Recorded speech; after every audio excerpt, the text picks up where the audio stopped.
Hi అండి, welcome to our channel. ఈ రోజు మన రెసిపీ ఏంటంటే చుప్పులు. ఈ సంక్రాంతి టైంలో ఎక్కువగా పిండి వంటలు చేస్తూ ఉంటారు కదా, అందులోకి ఆంధ్ర స్పెషల్ చుప్పుల రెసిపీ చేశారంటే భలే టేస్ట్ ఉంటుంది. ఇంకా ఆలస్యం చేయకుండా సింపుల్ గా ఈజీగా చేసుకునే ఆంధ్ర స్పెషల్ చుప్పుల రెసిపీని ఎలా చేయాలో చూసేద్దాం రండి. మనం చుప్పులు చేసేటప్పుడు ఎప్పుడైనా సరే కొన్ని రైస్ ని తీసుకొని ఒక 3 గంటల టైం అయితే నానబెట్టి ఉంచుకోవాలి. ఇక్కడ నేనైతే నానబెట్టి నీట్ గా వాష్ చేసుకుని ఒక చిల్లుల బౌల్లో వేసుకుని వాటర్ అంతా పోయిన తర్వాత ఒక పొడి క్లాత్ తీసుకుని ఆ పొడి క్లాత్ పైన ఈ రైస్ ని అయితే ఆరబెట్టుకుంటున్నాను. ఇక్కడ మనకి రైస్ ఏంటంటే రైస్ పైన ఉన్న వాటర్ మొత్తం ఆరిపోయి పొడి పొడిగా అయినట్లు రైస్ ని చూసుకోవాలి. మరీ గట్టిగా ఎండలో ఆరపెట్టిన అవసరం లేదు, నీళ్ళలో ఆరపెడితే సరిపోతుంది.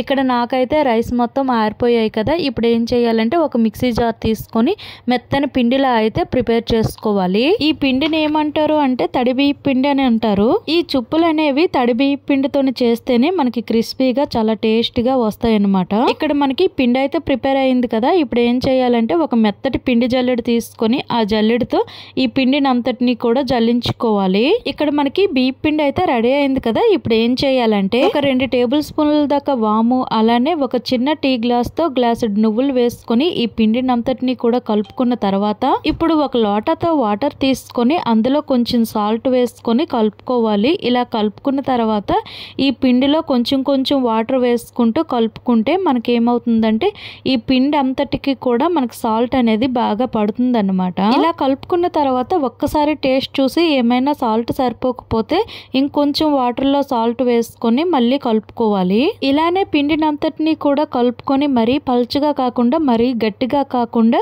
ఇక్కడ నేను చూపించిన విధంగా మీరు కలుపుకుంటే కరెక్ట్ గా మనకి ఆ చుప్పులు అనేవి చుట్టడానికి బాగా వస్తాయి. ఇక్కడ చూసినట్లయితే పిండిని ఈ విధంగా కలుపుకుంటే సరిపోతుంది. ఇప్పుడు ఏం చేయాలంటే దీనిపైన మూత పెట్టి ఒక 2 గంటలైనా సరే ఈ పిండిని అనేది నాననివ్వాలి. అలా అయితేనే మనకి ఈ చుప్పులు అనేవి చాలా గుల్లగా వస్తాయి అన్నమాట. ఒక 2 గంటల తర్వాత మూత తెరిచి చూసినట్లయితే పిండి మనకి ఇలా ఉంది కదా, ఏమైనా గట్టిగా అనిపిస్తే ఇంకొంచెం వాటర్ వేసుకొని మళ్ళీ కలుపుకోవాలి. ఇప్పుడు ఒక పొడి క్లాత్ వేసుకొని దానిపైన కొంచెం కొంచెం ముద్ద తీసుకుంటూ ఇక్కడ నేను చూపించిన విధంగా మీరు చుట్టుకున్నారంటే చాలా ఈజీగా చుప్పులు అనేవి చుట్టడం వస్తుంది. ఇలానే ఈ చుప్పులన్నీ కూడా చుట్టుకున్న తర్వాత ఇవేంటంటే ఒక అర్ధగంట టైం అయినా సరే ఆరనివ్వాలి. అలా అయితేనే మనకి తీసేటప్పుడు విరిగిపోకుండా చక్కగా నీట్గా వస్తాయి అన్నమాట. అలా పచ్చి పచ్చి వేసామంటే మాత్రం మొత్తం విరిగిపోయి గుండ గుండ అయిపోతాయి. ఇక్కడ మనకి చుప్పులు అనేవి చాలా నీట్గా చక్కగా ఆరిపోయాయి. పొడి క్లాత్ పైన వేయడం వలన ఏంటంటే ఈ చుప్పులకున్న తడి అంతా కూడా ఈ క్లాత్ పీల్చేస్తుంది అన్నమాట. ఇప్పుడు స్టవ్ పైన ఒక ప్యాన్ పెట్టి అందులో కొద్దిగా ఆయిల్ వేసి ఆయిల్ హీట్ ఎక్కిన తర్వాత ఈ చుప్పులను అయితే వేయించుకోవాలి. ఇక్కడ మనకి చక్కగా తడి లేకుండా ఆరిపోవడం వల్ల చేత్తో అయినా సరే ఈజీగా తీసేయవచ్చు.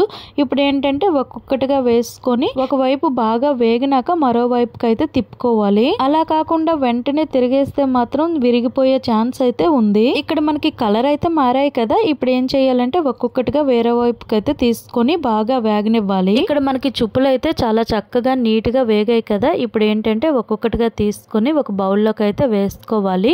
ఇక్కడ మనకి ఆయిల్ అయితే అస్సలు పీల్చదు ఈ చుప్పులకైతే. ఇలానే మిగిలిన వాటిని అన్నింటినీ కూడా వేయించుకోవాలి. ఇంతేనండి, చాలా సింపుల్ గా ఈజీగా టేస్టీ ఆంధ్ర స్పెషల్ చుప్పులు అయితే రెడీ అయిపోయినట్లే. ఈ సంక్రాంతికి మీ ఇంట్లో కూడా ఒకసారి ట్రై చేసి చూడండి, ఎలా వచ్చాయి అనేది మాత్రం కామెంట్ చేయడం మాత్రం మర్చిపోవద్దు. మరి ఈ వీడియో అయితే మీకు యూజ్ అవుతుందనే అనుకుంటున్నాను. నెక్స్ట్ మరికొన్ని వీడియోలతో మళ్ళీ కలుద్దాం. Thank you for watching.